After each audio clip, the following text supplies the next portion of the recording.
नमस्कार बच्चों। पिछले लेक्चर में कूलम्ब्स लॉ पर बेस्ड फोर टाइप्स का सवाल करवा रहे थे और आज उस पर बेस्ड लास्ट टाइप का सवाल होगा टाइप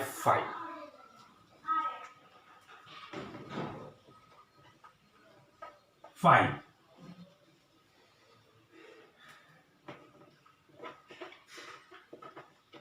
problem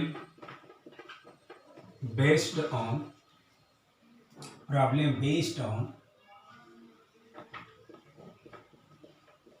superposition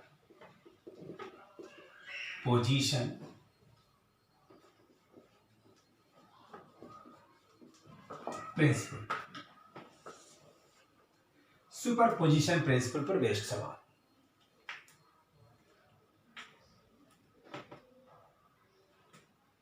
पहले तो ये समझ लें आप कि सुपरपोजिशन प्रिंसिपल है क्या।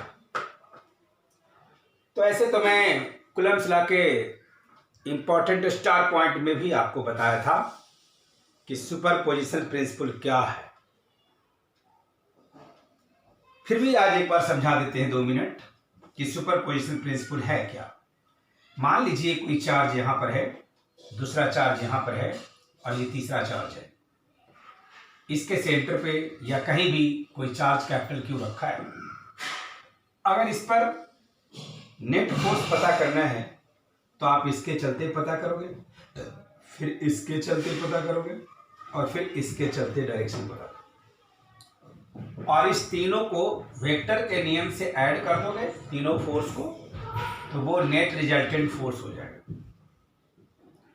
हालांकि एट द सेम टाइम ये दोनों भी आपस में फोर्स लगा रहा होगा और ये दोनों भी आपस में फोर्स लगा रहा होगा, ये दोनों भी आपस में फोर्स लगा रहा होगा, लेकिन आपको इसको कंसीडर करने की आवश्यकता नहीं है। यही सुपरपोजिशन प्रिंसिपल अलाउ करता है कि जिस पे आपको फोर्स निकालनी है, जिन जिन चार्जों के प्रेजेंस में जिस पे फोर्स निकालनी है, उन सभी फोर्स को छोड़ करके आपस के इंटरेक्शन जो लग रहा है म्यूचुअली, उनको आप कंसीडर नहीं करें।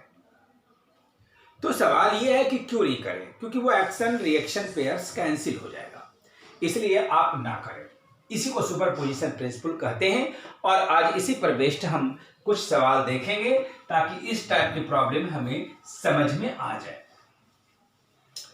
इससे पहले हम टाइप फर्स्ट जो बताया था सिंपल फॉर्मूला बेस्ड, और टाइप सेकंड आपको याद ही होगा, वो बताया था आपको problem based on equilibrium, third touching of identical और fourth type problem based on Pythagoras. तो ये फिफ्थ टाइप डिस्कस कर रहे हैं। पहला सवाल देखिए,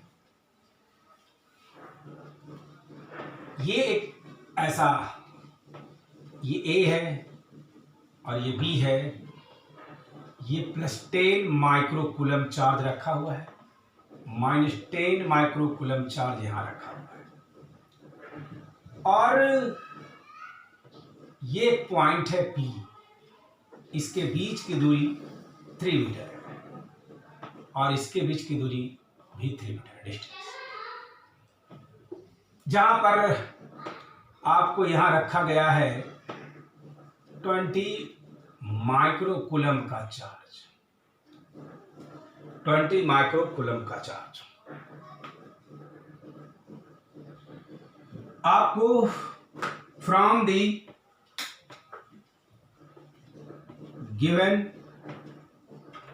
figure find net force on 20 micro coulomb charge. सबसे पहले इस टाइप के सवाल को सॉल्व करने के लिए जो सबसे आवश्यक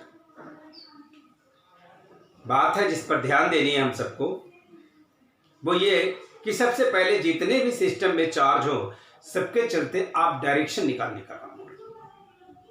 उसके बाद सभी चार्ज के चलते फोर्स का वैल्यू निकालने का प्रयास करो और फिर जितने भी फोर्स हैं वो सबको वेक्टोरियल एडिशन करके रिजल्ट निकालने का प्रयास करना। तो कुल मिलाकर के 3 काम करना है हम लोग को, पहले डायरेक्शन, फिर वैल्यू और फिर result.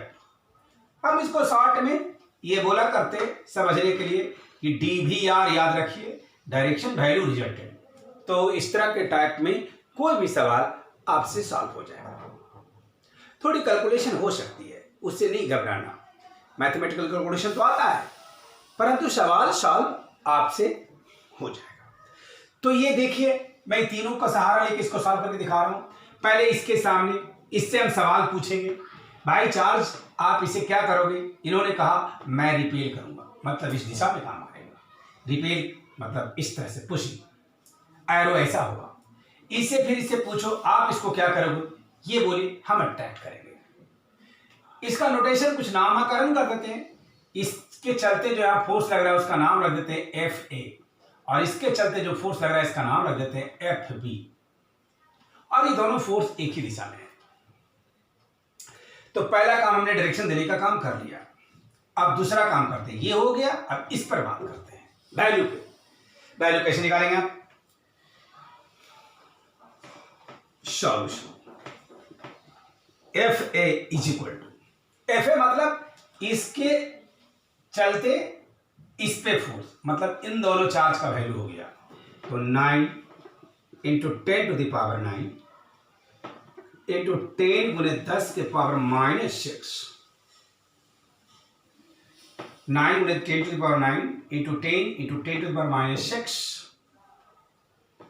Into 20 into 20 10 to the power -6 upon इनके बीच की दूरी 3 स्क्वायर।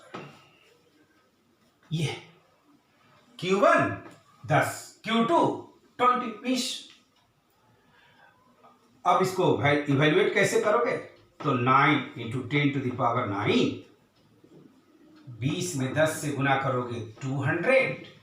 अब 10 ये हो गया 10 के पावर -12 और अपॉन में 9, तो ये कैंसिल हो जाएगा। फिर 12 में से 9 जाएगा, -3 बच जाएगा और 2 फिर से चला जाएगा, यानी ये 0.2 न्यूटन हो जाएगा। सिमिलरली FB का वैल्यू भी 0.2 न्यूटन हो जाएगा। इसका ये भी 0.2 न्यूटन और ये भी 0.2 न्यूटन। अब आप क्या करेंगे? Now resultant of FA and FB। आपको पता है बच्चों, वेक्टर का रिजल्टेंट का फॉर्मूला हम लोग जानते हैं, रूट अंडर, अगर A और B दो वेक्टर है उसके बीच के एंगल थीटा हो, तो ये फॉर्मूला हम लोग जानते हैं रिजल्टेंट का, R is equal to root under A square plus B square plus 2AB cos theta. ये जनरल फॉर्मूला है जो वेक्टर में हम पढ़े 11th में। इसकी एप्लीकेशन फिजिक्स के हर जगह पे हर चैप्टर में होता है, तो इसको आप जान जाएं। और अगर इसमें मैं साइड में इसमें बता दे रहा हूं सिर्फ, अगर थीटा 0 हो जाए तो R का वैल्यू मैक्सिमम होता है जो होता है A प्लस B के बराबर, और अगर थीटा 180 हो जाए, इसी में 180 रख दे, तो R का वैल्यू मिनिमम होता है जो होता है A माइनस B के बराबर। और दूसरी बात, tan अल्फा जो होता है वो B sine theta upon A plus B cos theta. मैंने ये वेक्टर का एप्लीकेशन था सुपरपोजिशन प्रिंसिपल में, पहला सवाल बना रहे थे, इसलिए मैं इसमें इसको डाल दिया कि आप देख लेंगे तो पुरानी चीज ताजा हो जाएगा, याद हो जाएगा। ऐसे आप वेक्टर में जाकर के इन सारे कंसेप्टों को देख सकते हैं। अब जब थीटा 0 यानी FA और FB के बीच में एंगल 0 हो गया, मतलब ये केस लग जाएगा, यानी रिजल्ट जो हो जाएगा F is equal to FA यानी A और B का resultant plus FB, this is equal to FA का वैल्यू कितना 0.2, ये वाला केस चलेगा, plus 0.2 and this is your 0.4 newton answer. ऐसे तो ये मैं आपको 11th का वेक्टर का फॉर्मूला साइड में दे दिया ताकि आप वहां से लिंक कर लें और बात को समझ लें। ये डायरेक्शन देने के लिए फॉर्मूला निकाल दिया मैंने। तो अगर जो है एक ही दिशा में लग रहा है तो दोनों का डायरेक्शन होगा किधर होगा, इसका डायरेक्शन होगा टूवर्ड्स पी बी। मतलब ये जो दोनों फोर्स इस पर लगाएगा, ये और ये दोनों मिलकर के किस दिशा में लगाएगा, इस दिशा में लगाएगा, इसलिए किधर हो जाएगा, टुवर्ड्स पी बी होगा, क्योंकि ये एरो दोनों एक ही दिशा में लग रहा है तो दोनों जुट करके भी इसी दिशा में लगेगा। बस इतनी सी बात है। अगर आप यहां से इस्तेमाल भी करेंगे तो यही आंसर आएगा, दोनों एक ही दिशा में लगेगा। तो ये हुआ आपका पहला सवाल। दूसरा सवाल देखते हैं, सेकंड क्वेश्चन।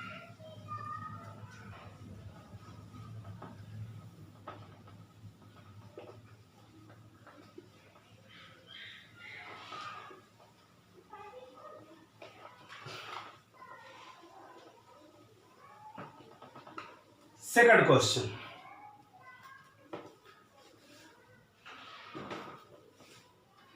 ये एक ट्रायंगल बनाइए यहां से ऐसे, और ये ट्रायंगल इक्विलैटरल ट्रायंगल है, इसका नामकरण कर देते हैं कुछ, नॉमेनक्लेचर, ए बी और ये सी। ये 3 मीटर है और ये भी 3 मीटर है और ये भी 3 मीटर है। अब यहां पर चार्ज रख दो 10 माइक्रोकूलम, यहां भी रख दो 10 माइक्रोकूलम और यहां पर रख दो 20 माइक्रोकूलम। तो ये है from the given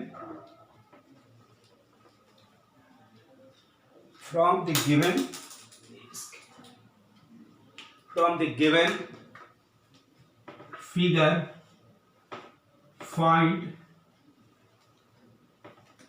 net force on 20 microcoulomb charge. इसी चार्ज पर निकालना है नेट फोर्स। तो जैसा कि आपको मैंने पहले ही बताया, फर्स्ट क्वेश्चन में जो रणनीति अपनाई, जो स्ट्रेटजी हमने अपनाया, इसमें भी वही अपनाएंगे, कोई नया काम नहीं करेंगे। बस जो हमने एक कॉन्सेप्ट दिया कि आप सुपरपोजिशन प्रिंसिपल के सवाल में किन बातों का ध्यान देना है, सभी सवाल में बच्चों हम वही करेंगे। बस वेक्टोरियल एडिशन करने आना चाहिए। ये तो हम बार बार बोलते हैं कि वेक्टर फिट फिजिक्स हिट। अगर फिजिक्स को हिट चाहते हैं तो वेक्टर को आपको फिट करना ही पड़ेगा। तो ये देखिए, ये इसको क्या करेगा, रिपेल कर देगा ऐसे, और इसका नाम रख दीजिए एफ बी। फिर ये क्या करेगा, ये भी रिपेल कर देगा, कुछ ऐसे कुछ ऐसे।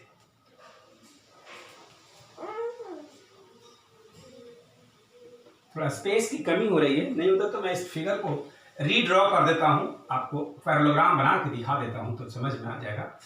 यहां पर कर देते हैं थोड़ा सा नीचे, तो हम लोग को जगह मिल जाएगा, स्पेस मिल जाएगा। ये देखिए, यहां पर था +10 माइक्रोकूलम और यहां पर भी था +10 माइक्रोकूलम।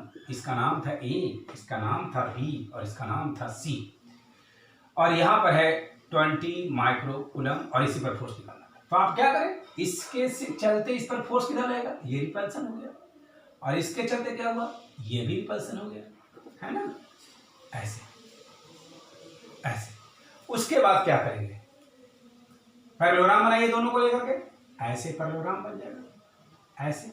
यहां से डायगोनल मिला दीजिए, ये रिजल्टेंट है जिसको आप इसका नाम रख दो एफ बी, और इसके चलते इसका नाम रख दो एफ ए, और ये एफ आपको निकालना है। और ये एंगल कितना होगा, 60 डिग्री, चूंकि इक्विलैटरल है। ये 3 मीटर और ये भी 3 मीटर और ये भी 3 मीटर और ये भी 60 डिग्री और ये भी 60 डिग्री और ये भी 60 डिग्री, ऐसा। तो आपको जो है ये अल्फा भी निकालना होगा, डायरेक्शन। ई अगर एफ ए है तो ये भी एफ ए हो जाएगा बच्चों, ई अगर एफ बी है तो ये भी एफ बी हो जाएगा बच्चों, ऐसे। पूरी तरीके से ऐसे ड्रॉ करते हैं, फिगर को ऐसे ड्रॉ कर लिया। तो पहला काम तो हो गया कि डायरेक्शन देना, हम डायरेक्शन दे दिया, साथ ही साथ पैरेललोग्राम भी बना दिया। अब हम वैल्यू लिखेंगे, F A is equal to 9 into 10 to the power 9,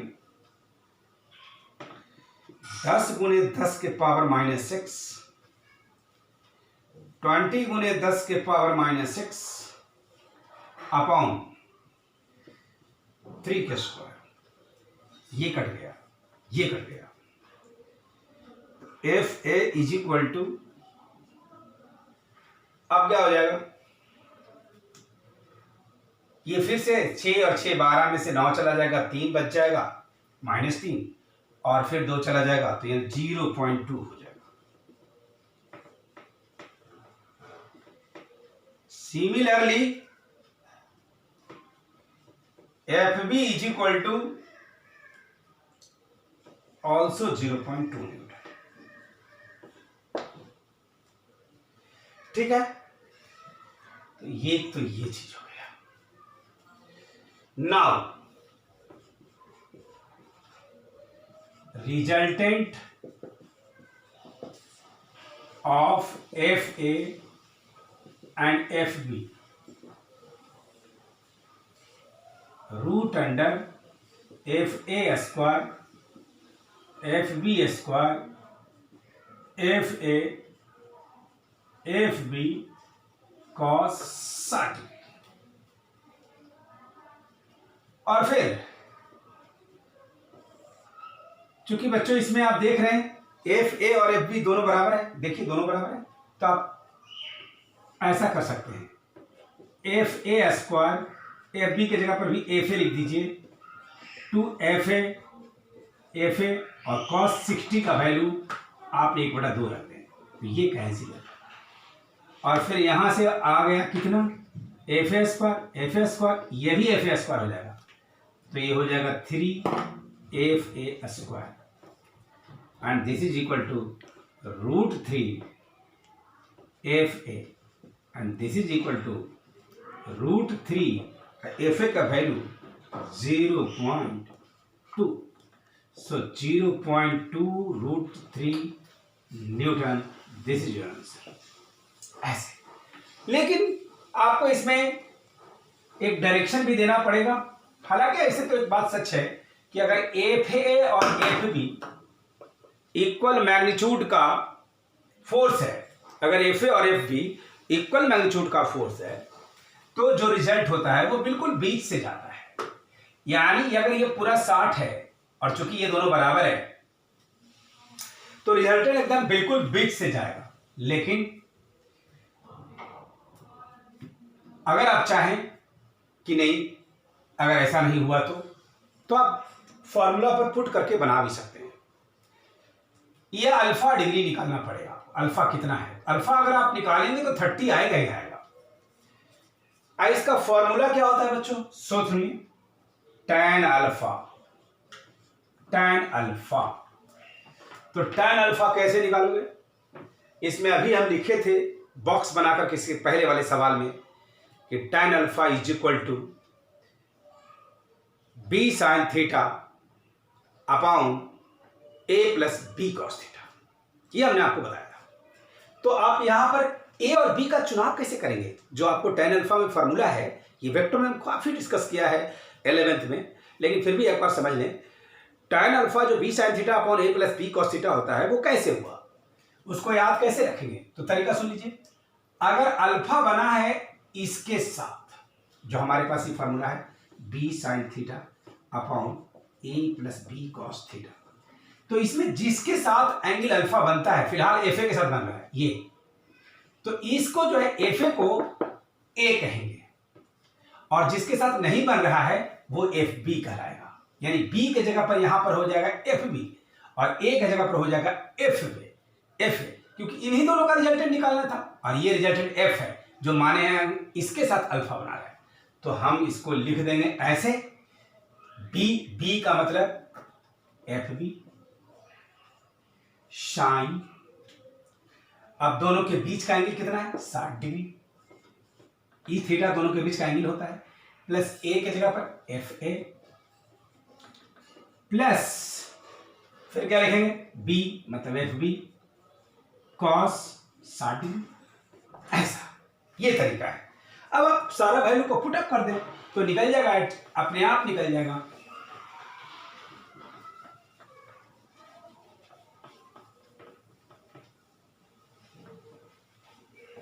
अब देखिए सारा वैल्यू को आप पुट अप कर दें यहां से, तो tan alpha is equal to आपको हो जाएगा एफ बी का वैल्यू 0.2 साइन ऑफ 60 का वैल्यू भी लिख देते हैं √3/2 अपॉन 0.2 प्लस 0.2 और cos 60 का value 1/2। This is equal to 0.2 √3/2 upon 0.2 को कॉमन ले लीजिए 1 प्लस 1/2।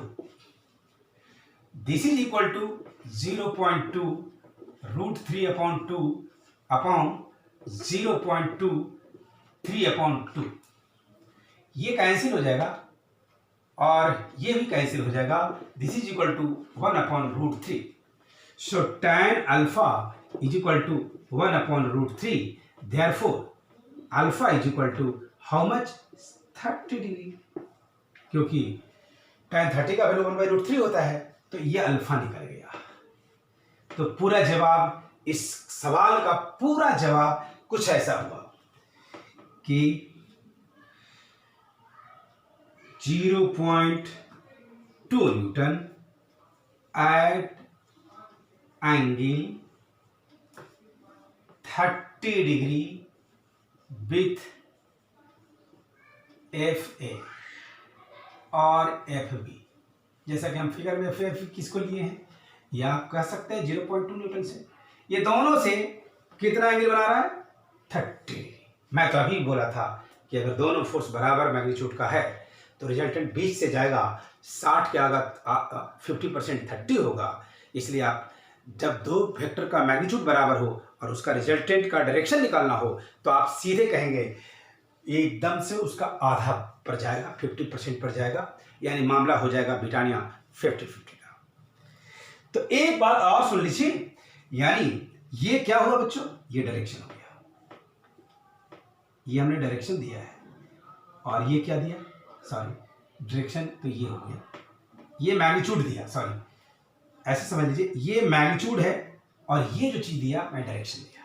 तो ये आप समझ जाएंगे कि आप किसी भी वेक्टर क्वांटिटी को अगर आपसे पूछता है कि नेट फोर्स निकालिए, चाहे कुछ भी, नेट इलेक्ट्रिक फील्ड निकालिए, इसका मतलब है कि आपको उसका मैग्नीट्यूड और डायरेक्शन दोनों बताना पड़ेगा। लेकिन अगर वो कहता था, अगर मैं इसमें कहता कि आप मैग्नीट्यूड और फोर्स बताइए, तो हमको ये डायरेक्शन बताने की जरूरत नहीं थी। तो सवाल के अनुसार आपको रणनीति बदलना पड़ेगा। तो ये था दूसरा सवाल।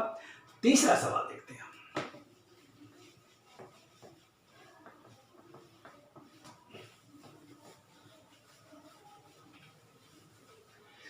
Question number 3।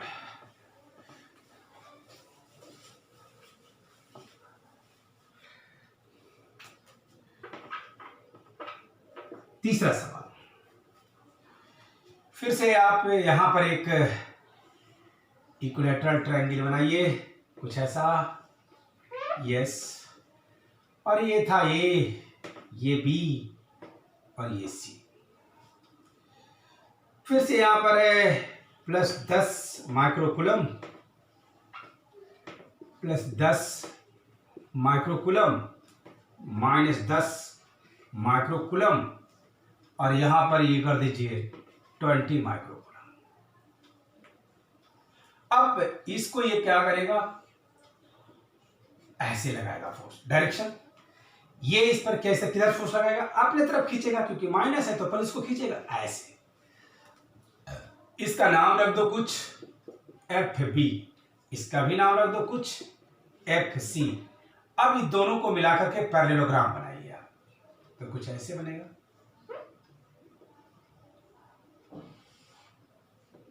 और यहां से फिर ऐसे बनेगा और फिर इस दोनों का रिजल्ट ऐसे निकलेगा, ऐसे। अब ये कितना डिग्री है? 60 डिग्री। और ये कितना डिग्री है? 60 डिग्री। चूंकि इक्विलैटरल है, ये भी 60 डिग्री। चूंकि हमने इक्विलैटरल बोला है, डिस्टेंस भी दे, साइड भी दे रहे हैं 3 मीटर 3 मीटर। बच्चों जब ये 60 60 60 है तो ये जो एंगल है, यानी कि जिस दोनों का रिजल्टेंट निकालना है आपको, एक एफ बी और एक एफ सी, वो हो जाएगा 120 डिग्री। और फिर ये रिजल्टेंट का डायरेक्शन हो गया। इसको अगर आप मान ले कि एफ सी से अल्फा बना के जा रहा है, तो इस दोनों फोर्स को जो जोड़ करके आएगा मैग्नीट्यूड, मैं बोलूंगा कि वो मैग्नीट्यूड एफ सी के साथ अल्फा बनाता हुआ जा रहा है। इसका मतलब एक तो आपको इनका मैग्नीट्यूड पता करना पड़ेगा और दूसरा डायरेक्शन भी पता करना पड़ेगा, क्योंकि सवाल उसी तरह का है। देखिए, from the given figure find net force on 20 microcoulomb. ये हमने लिख दिया सवाल को, ऐसे मैं पहले बोल दिया था। तो अब क्या करेंगे? तो हमारा कॉन्सेप्ट क्या है? कॉन्सेप्ट क्या है तो आप लोग को याद है, बस हम बार बार बोलते हैं डी वी आर, पहले डायरेक्शन, फिर वैल्यू, फिर रिजल्टेंट। तो कोई भी सवाल बन जाता है। तो पहले डायरेक्शन तो देने वाला काम हम कर दिया, वैल्यू निकालना है और रिजल्टेंट निकालना है। तो वैल्यू कैसे निकालेंगे? एफ बी, एफ बी बराबर क्या होगा? एफ बी होगा बच्चों 9 into 10 to the power 9, Q1 की जगह पर 10 गुने 10 के पावर -6, Q2 के जगह पर 20 गुने 20 गुने 10 गुने 10 के power -6 upon distance 3 square. So this is equal to 9 गुने 10 के पावर 9, 200 गुने 10 के पावर -12, और I think this is 0.2 Newton again. Similarly, FC is equal to also 0.2 Newton. तो ये निकल गया। अब हम रिजल्टेंट की बात करेंगे। Now, resultant of FB and FC is equal to root under, लिखेंगे हम इसको, F B square F C square two F B F C cos of 120। ऐसा बच्चों, जैसा कि आप देख रहे हैं कि एफ बी का वैल्यू ये आया है और एफ सी का वैल्यू भी ये आया है, तो हम कह सकते हैं कि एफ बी और एफ सी दोनों बराबर है। इसलिए जहां एफ सी है वहां एफ बी, या जहां एफ बी है वहां एफ सी लिखने के लिए हम एलिजिबिलिटी रखते हैं। तो हम रख दें F B square F C square two F B F C cos 120 का value -1/2। So this is equal to, इसके जगह पर आप एफ बी ही रखने के लिए बोले थे और इसको भी आप एफ बी एफ रख दो, ऐसा तो हो जाएगा बच्चों। ये जुट गया और उसमें से ये 2 से 2 कैंसिल हो गया, तो ऐसा कुछ रिजल्ट आ रहा है, F B square minus F B square, ये कैंसिल हो गया। So this is your F B and F B का वैल्यू क्या है यहाँ से। अब आएंगे नॉमेरिकल वैल्यू रखने के लिए, पहले अलजेब्रा में ही सॉल्व कर लिया सो दैट कि थोड़ा कैलकुलेशन इजी हो जाए, नहीं तो बार बार 0.2 लिखना पड़ता, तो मैं बचने के लिए ऐसा कर दिया। तो यानी 0.2 मैग्नीट्यूड हुआ। इसका अर्थ ये हुआ कि ये जो 0 पॉइंट से खींच रहा था, 0.2 न्यूटन से जो खींच रहा था सी वाला अपने तरफ, और ये भी जो 0.2 से जो रिपेल कर रहा था इसके तरफ, ये दोनों फोर्स जुट करके जो लग रहा है वो 0.2 न्यूटन के बराबर ही लग रहा है। और फिर आप अल्फा कैसे निकालेंगे? तो मैं बताया था कि tan अल्फा का फॉर्मूला क्या होता है, मैं अभी पीछे बताया, फिर भी मैं लिख रहा हूं, देखिए आप भी बार बार लिखिएगा तो फॉर्मूला लिखने से याद हो जाता है। ये प्लस पॉइंट है, तो आप इसके b के जगह पर क्या लिखेंगे? जिससे एंगल बनाता है वो ए कहलाता है। यानी ए की जगह पर यहां पर एफ सी होगा और बी की जगह पर यहां पर एफ बी होगा। यानी F B sine 120 upon F A की जगह पर क्या है C plus F B cos 120 ऐसा। बस अब इसको कैलकुलेट कर लेंगे। अब इसको हमने सिर्फ कैलकुलेट करना है।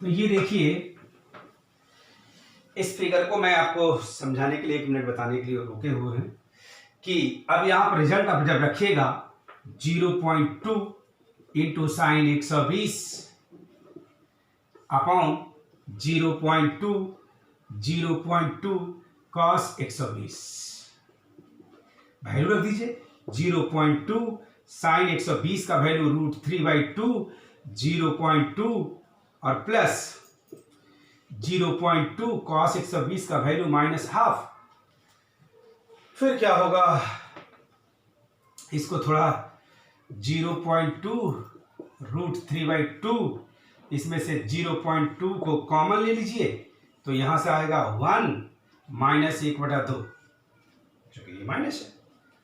फिर आपको हो जाएगा 0.2 इंटू √3/2 अपॉन 0.2 हाफ, ये कैंसिल हो जाएगा और ये भी कैंसिल हो जाएगा। यानी tan alpha is equal to √3 is equal to tan 60। क्यों? √3 का वैल्यू tan 60 होता है। tan दोनों तरफ से cancel, alpha is equal to 60 degree. यानी ये जो अल्फा है 60। ऐसे भी आप देखिए ये दोनों जब बराबर था तो 20 से जाना चाहिए था, इसलिए अल्फा का वैल्यू 60 आया, क्योंकि 120 का आधा 60 होता है। तो हम बस यही कहेंगे कि इसका अगर आंसर लिखना होगा तो हम ऐसे लिख सकते हैं। देखिए हम बॉक्स बना के लिख दे रहे हैं कि that is 0.2 newton at 60 degree with either force, माने किसी एक के साथ 60 डिग्री के एंगल पर होगा। सो this is your complete solution for this second number question. Third number question, sorry, fourth number सवाल देखते हैं।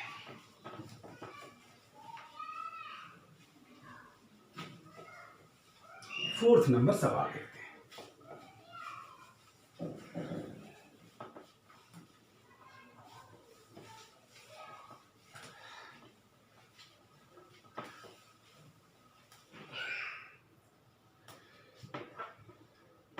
फोर्थ नंबर सवाल। अब जो है एक ऐसा सवाल दे रहे हैं कि अभी भी एक बार फिर से हम इक्विलैटरल ट्रायंगल पर ही विचार कर रहे हैं। थोड़ा सा प्रारूप अलग है। 3 metre 3 metre 3 metre A B C, charge यहां पर +Q plus Q plus Q, इसके सेंटर पर कैपिटल Q चार्ज रखा हुआ बच्चों। और हमसे सवाल यही किया जा रहा है, from the given figure find net force on capital Q charge. इसी पे नेट फोर्स निकालना है। तो फिर मेरा कॉन्सेप्ट वही है, डीवीआर, डायरेक्शन वैल्यू रिजल्टेंट। सबसे पहले क्या होगा, ये इसको रिपेल करेगा जिसका नाम क्या होगा एफ बी। ये इसको ऐसे रिपेल करेगा जिसका नाम क्या होगा एफ ए। ये इसको ऐसे रिपेल करेगा, इसका नाम क्या होगा एफ सी। और बड़ा आसानी से हम ये बात कह सकेंगे, चूंकि ये चार्ज और ये चार्ज के बीच का जो फोर्स लगेगा उसमें ये डिस्टेंस यूज होगा, और फिर इन दोनों के बीच में जो फोर्स लगेगा ये डिस्टेंस यूज होगा, और इन दोनों के बीच में जो होगा ये डिस्टेंस होगा। तो ये डिस्टेंस ये डिस्टेंस ये डिस्टेंस तीनों बराबर है, इसलिए तीनों फोर्स बराबर होंगे। तो इसका सॉल्यूशन हम कैसे करेंगे, F A is equal to F B is equal to F C, ये तेरह फोर्स बराबर है। सो ये हो जाएगा बच्चों। इसको एक नया फोर्स मान लीजिए F, जब तीनों बराबर है उसको कुछ मान लिया, F मान लिया। अब इसका सॉल्यूशन कैसे करेंगे? मान लीजिए, हालांकि 11th में मैं ऐसा कॉन्सेप्ट बता चुका हूं और आपको क्लैरिफाई भी कर दिया हूं 11th में कि 3 force equal magnitude acting 120 with each other, resultant is 0। अगर 3 को फोर्स हो और तीनों बराबर मैग्नीट्यूड का हो और 120 डिग्री के एंगल पर इंक्लाइंड हो, तो आपको ये थॉट एकदम बिल्कुल रिमेंबर होना चाहिए, बहुत जगह यूज होता है, कि उसका रिजल्टेंट 0 होगा। ऐसे मैं दिखा देता हूं थोड़ा सा आपको समझने के लिए। ये देखिए, मैं 3 फोर्स का इस्तेमाल करता हूं, ये ऐसे ऐसे। इसका कुछ हम नेमिंग कर देते हैं। ये O था मान लो, तो इसको भी हम O बना देते हैं और इसको नेमिंग हम कुछ कर देते हैं। मान लीजिए ये P, ये Q और ये R, ये F, ये भी F, ये भी F, क्योंकि हमारे पास ये वाला है, तीनों फोर्स तीनों बराबर है ये। तो आप जो है इसका रिजल्टेंट आप कैसे निकालोगे? ऐसे, इसको ऐसे और ये ऐसे। तो एंगल कितना होगा? 120। हम कहेंगे resultant of OR and OQ is equal to F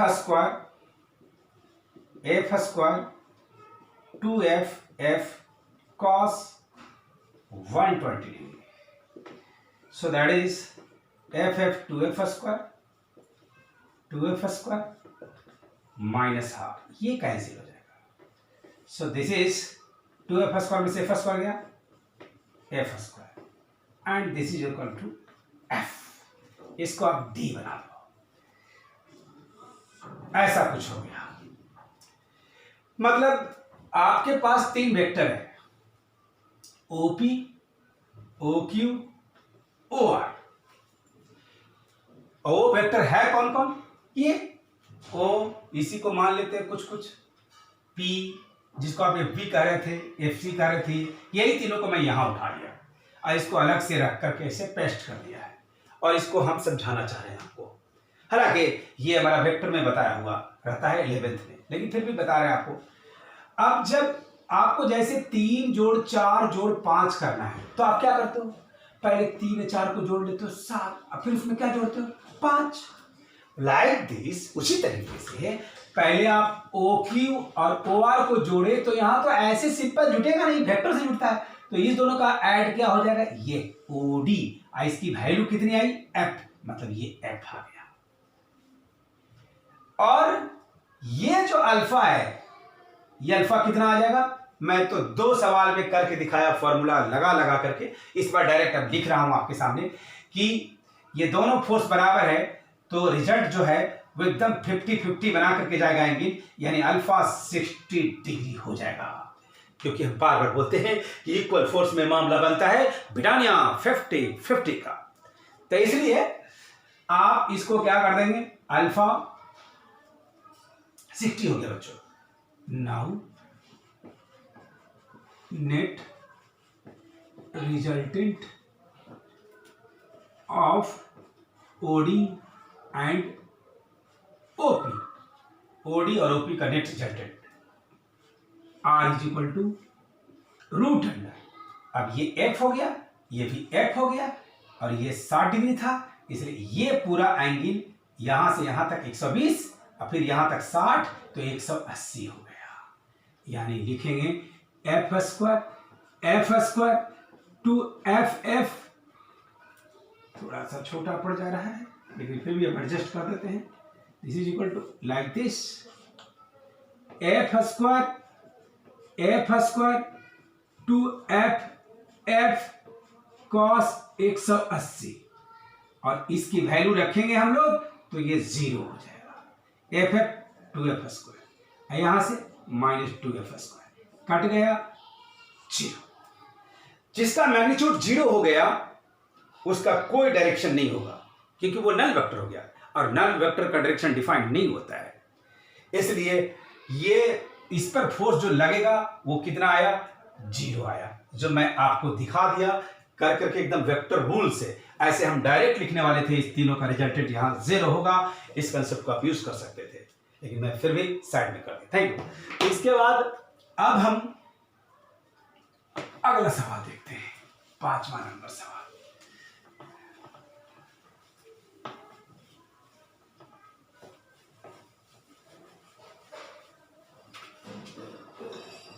पांचवा नंबर सवाल, क्वेश्चन नंबर 5। ये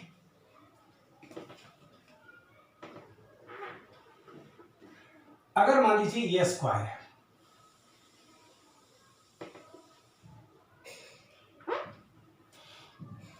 और यहां पर प्लस क्यू है और यहां पर भी प्लस क्यू है और यहां पर भी प्लस क्यू है और यहां पर भी प्लस क्यू है और इसके सेंटर में कैपिटल क्यू रखा हुआ है और इसका नाम है ए और इसका नाम है बी और इसका नाम है सी और इसका नाम है डी। ये स्क्वायर है, ये डिस्टेंस ए, ये डिस्टेंस ए, ये डिस्टेंस ए, ये डिस्टेंस ए। इस पर नेट फोर्स पूछा जा रहा है। तो हमारा सवाल फिर से इस तरह से है, from the given figure find net force on capital Q charge. मतलब इस पर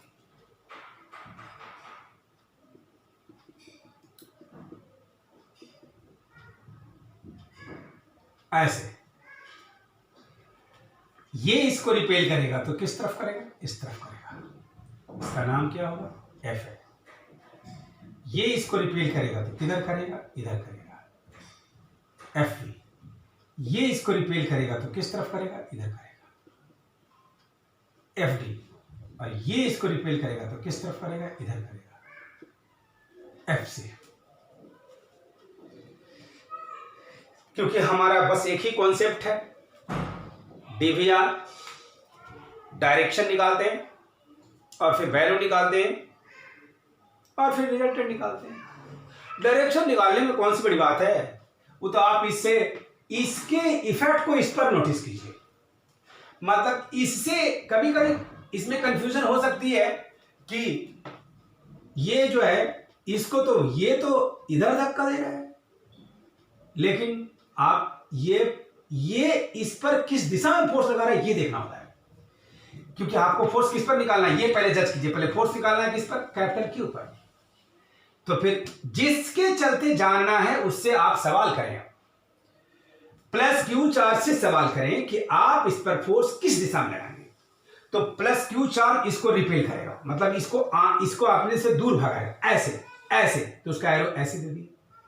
फिर ये वाला प्लस क्यू जो है वो इसको भी अपने से दूर भगाएगा, इस तरह से, इस तरह से, तो इसका एरो ऐसे दे दिया। ये इसको अपने से दूर भगाएगा तो ऐसे एरो, और ये भगाएगा तो ऐसे एरो। अब इन चारों का हम रिजल्ट निकालेंगे।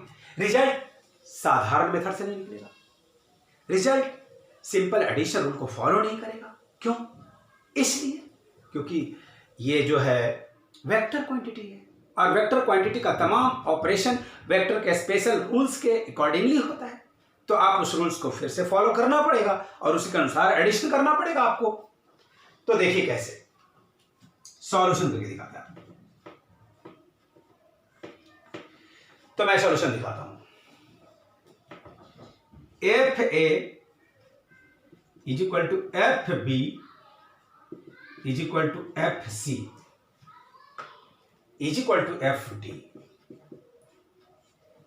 ये चारों को मैंने बराबर कर दिया। और ये क्यों हुआ बच्चों, ये समझ लो। ये चार्ज क्यू है और बीच की दूरी क्या होगी, क्योंकि अगर ये डिस्टेंस आर है इनके बीच, तो ये भी आर ही होगा, ये भी आर ही होगा, ये भी आर ही होगा, सेम तो कम से कम होगा ही होगा। मैं एक निकाल के दिखाता हूं कि अगर आप मान लो एफ ए निकालें तो क्या निकालेंगे, के क्यू, कैपिटल क्यू, इनके बीच का दूरी कितना, are square.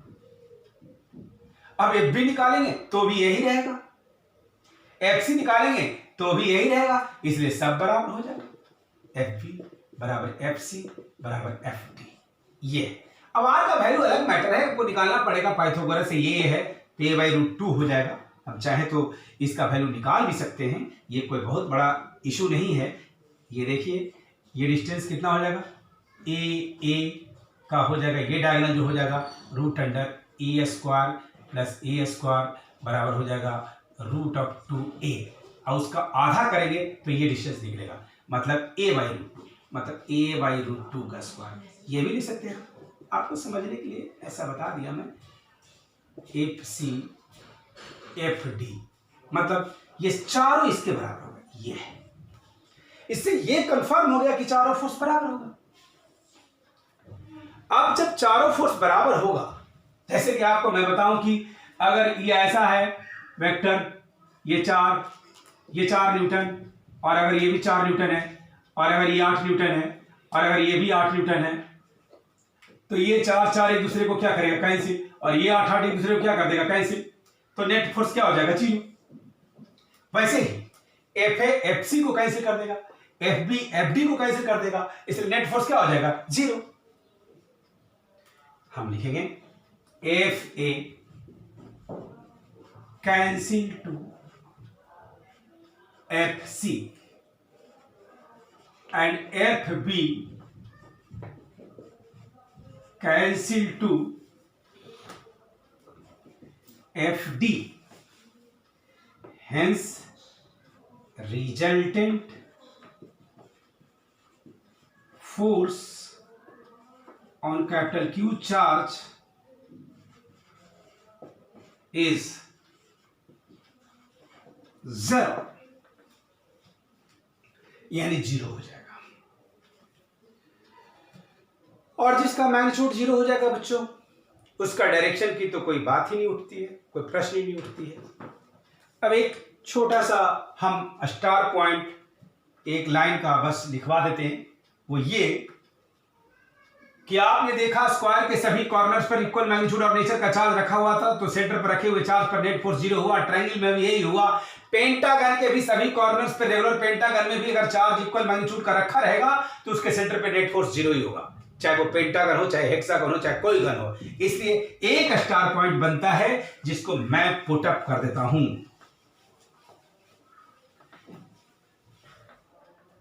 If star point, if equal magnitude and nature of charge kept at each corners of regular polygon, then resultant force on any charge kept at the center of any, the resultant force on any charge kept at the center of regular polygon is always 0। तो ये star point. That's all. अगले class में इस पर और सवाल कर